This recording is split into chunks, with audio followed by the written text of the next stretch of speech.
It's finally time in my Zone 6B garden to take a look at my winter sowing containers and decide if it's time for them to be planted out. So let's take a look.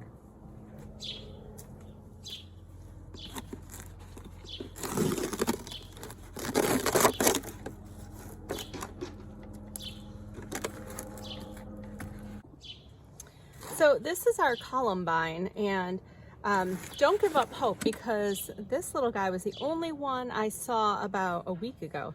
So now we have a bunch over here. I'm not sure why it's all in one spot, but could be the way the sun was hitting it. Pretty sure I put seed everywhere, but I've got a little, green growing on the surface of the soil. So this is plenty moist. And so yeah, I have a couple other little seeds coming as well. So don't give up hope, but this is not quite ready to plant out yet. We'll give it a little more time. Alrighty, let's take a look at a few more containers. Next up is stock. This one I labeled stock. I haven't opened it yet, so let's get it open and see what we got. Okay, if I remember correctly, I don't think I planted a lot of seeds in here, but let's take a look. This is what I have. Now, the winter sowing group says to plant out at 2 inches. So this one is clearly ready. I have the cotyledons and then 2 true sets of leaves. This little guy has cotyledons and is starting another set of leaves. And there is another one. And to be honest, I think they might be getting too warm inside this container. So I think I'll plant out this guy and leave these 2 just for another day or so open and see how they do. Next up, this is clearly more than 2 inches tall. I let it go way too long in here. This is ornamental kale. So I am absolutely going to plant that out. And in here, we have snapdragons, and they're all looking pretty good. I could do hunk of seed method, but they actually don't look too bad. I'll see. I'll start pulling them out and see if I can separate them. If not, I'll plant a couple together. Not a problem there. I can always thin them later. And I think I showed you guys this before. This is my lupin. And this one for sure is ready. This one is ready. I think I could plant all of these. There's one here that, let me turn, right here, that only has cotyledons, so I'll leave that one for now. But the ones that have true leaves, I'll get those planted out. This is number 9. You can still see the number there. That's actually inside the tape, so you can see it through the tape. And this is a sweet pea, and I only got 1. All right, that is my 1 sweet pea, and I'm gonna plant it out. It's looking good, actually.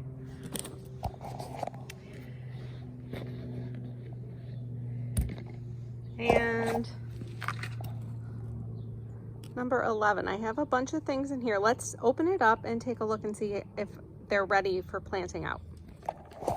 So number 11 is white phlox, and I think most of these are good to go. I think I'm just gonna plant them out and we'll see how they do.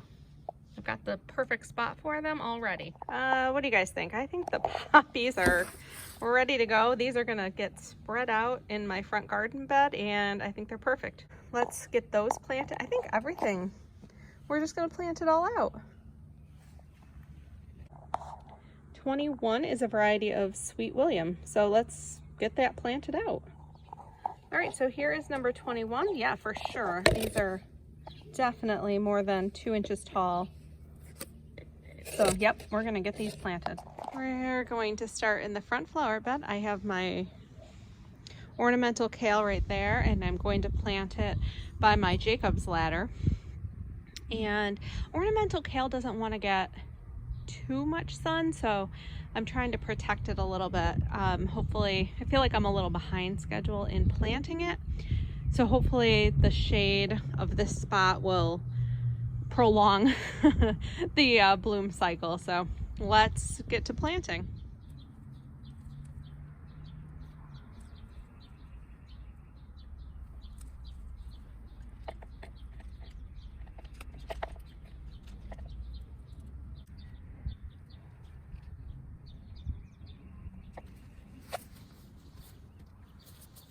Okay, I got one way back there behind the Jacob's ladder, and then two, one there, right there, and then two over here. One is right there, and the other teeny tiny one is right there. Let me zoom in. Alrighty, let's just speed this up a little bit. These are the poppies. I'm going to be dotting them along the front flower bed here and just really planting them kind of that hunk of seed method. So I'm taking a few at a time.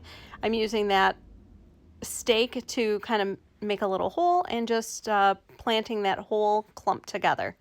Now I have the snapdragons. This is the cool season flower bed, and just putting those snapdragons in a row, and I'll bring you back to show you those a little closer shortly.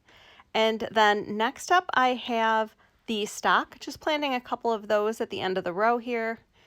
And now we're working on phlox and lupins over in this area. And now we have the Sweet William. We're putting this in the cool season flower bed that I planted very early spring. I did lose a few things because of weather, but let's add the Sweet William in.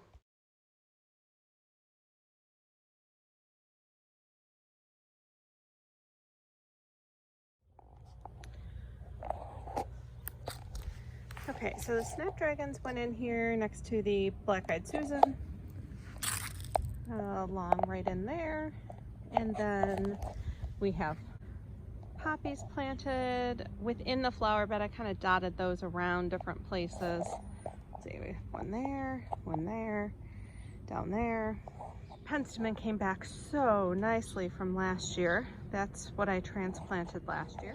All right, this section still needs to be cleaned out a little bit. I'm still working on it, but I did get some of the phlox planted in here. This is the area I wanted that.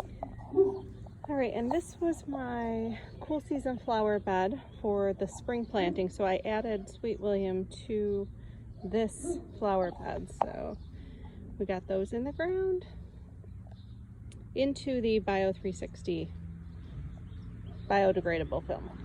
And on this side, I only had a couple of stock plants, so pop those in the ground here. The other one is teeny tiny, but we'll see what happens. Remember that these little guys are tough. They grew up outside, so they're used to these elements. It is starting to warm up. So if you're worried about opening and closing your containers every day, it might be time to get them planted in the ground in their permanent spot. All right, guys, that's gonna do it for today's video. I really appreciate you watching, and if you wanna see more content like this, give me a thumbs up and I'll see you in the next video. Thanks so much, bye.